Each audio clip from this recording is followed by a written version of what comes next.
যে 7টি কারণে আপনার রোজা সাথে সাথে ভেঙে যাবে, এই 7টি কারণ হচ্ছে রোজা ভঙ্গের কারণ। আমাদের অবশ্যই এগুলো জেনে রাখা ভালো।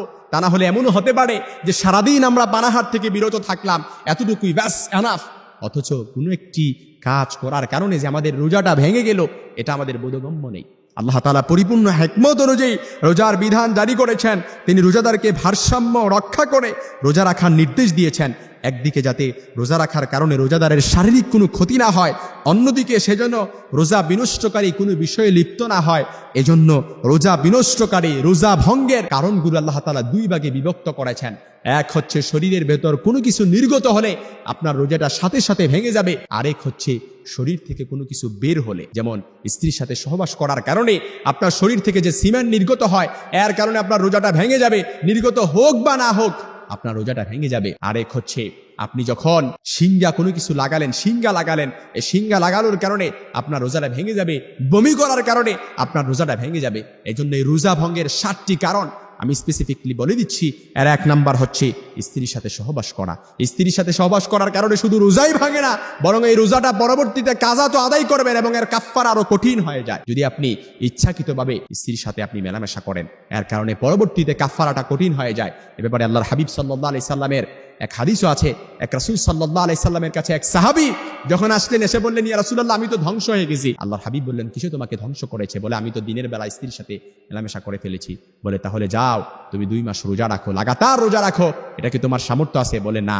লম্বা হাদিস, আমরা সবাই জানি। তাহলে কি করবা? তাহলে কাফফারা দিয়ে দাও। তাহলে কি করো? 2 মিসকিনকে 60 দিন খাওয়াও। বলে, এতেও সামর্থ্য নাই। কি আছে? আল্লাহর হাবিব সাল্লাল্লাহু আলাইহি সাল্লাম খেজুর এনে খেজুরগুলো দিয়ে বললেন, যাও, এগুলো মিসকিনদেরকে দিয়ে দাও। বলে, ইয়া রাসূলুল্লাহ, আমার চাইতে বড় মিসকিন তো আর কেউ নাই। বলে, তাহলে তুমিই খেয়ে নাও। তারপরও কাফফারা আদায়ের জন্য 2 নাম্বার হচ্ছে রোজা ভঙ্গের কারণ হচ্ছে মাস্টারবেশন করা। মাস্টারবেশনের কারণে রোজা শুধু আপনার ভেঙেই যাবে না, বরং এই মারাত্মক গুনাহ করার কারণে 3টি বিষয় আপনার উপর অত্যাবশ্যক হয়ে যায়।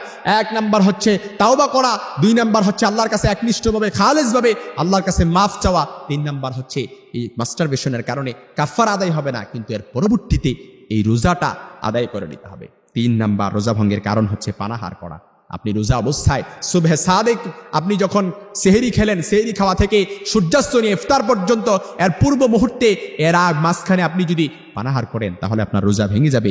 4 নাম্বার হচ্ছে যা কিছু পানাহারের স্থলাভিষিক্ত, যেমন শেখ সালেহ আল উসাইমিন রাহিমাহুল্লাহ, সৌদি আরবের প্রখ্যাত স্কলার, ইনি বলেছেন, শরীরের মধ্যে যদি ইনজেকশন পুশ করা হয়, তাহলে এটা খাবারের স্থলাভিষিক্ত হয়ে যায়। শরীরের মধ্যে যদি রক্ত পুশ করা হয়, তাহলে এটা খাবারের স্থলাভিষিক্ত হয়ে যায়, তাহলে রোজা ভেঙে যাবে।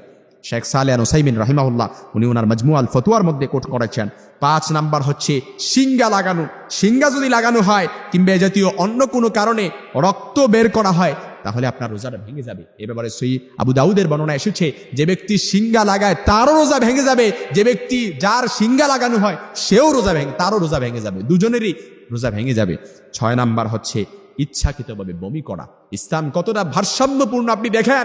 ইচ্ছাকৃতভাবে বমি করা কিংবা অনিচ্ছায় হোক, বমি করার কারণে আপনার শরীরটা দুর্বল হয়ে যায়। যখন আপনার শরীরটা দুর্বল হলো, আপনি যখন রোজা রাখলেন, এই যে উপবাস থাকলেন, এই উপবাসের কারণে আপনার শরীরটা দুর্বল হয়ে গেল। 2টা দুর্বল একসাথে হয়ে আপনার মারাত্মক ক্ষতি হতে পারে। এজন্য ইসলাম ভারসাম্য বজায় রেখেছে। আপনার ইচ্ছাকৃত হোক, অনিচ্ছাকৃতভাবে হোক, বমি করলে আপনার রোজাটা ভেঙে যাবে। 7 নাম্বার হচ্ছে মহিলাদের হায়েজ ও নেফাসের রক্ত বের হওয়া। এই রক্তটা যদি ইফতারের 5 মিনিট আগেও যদি বের হয়, তারপর আপনার রোজাটা ভেঙে যাবে। কারণ ইসলাম হচ্ছে ভারসাম্যপূর্ণ। এই 7টি কারণে কোনো একটি কারণ যদি আপনার প্রকাশ পায় কিংবা আপনি যদি করে থাকেন, তাহলে আপনার রোজাটা সাথে সাথে ভেঙে যাবে। এই জন্য এই 7টি কারণ অবশ্যই আমরা নিজেরা জানবো এবং অপরদেরকে জানানোর চেষ্টা করব।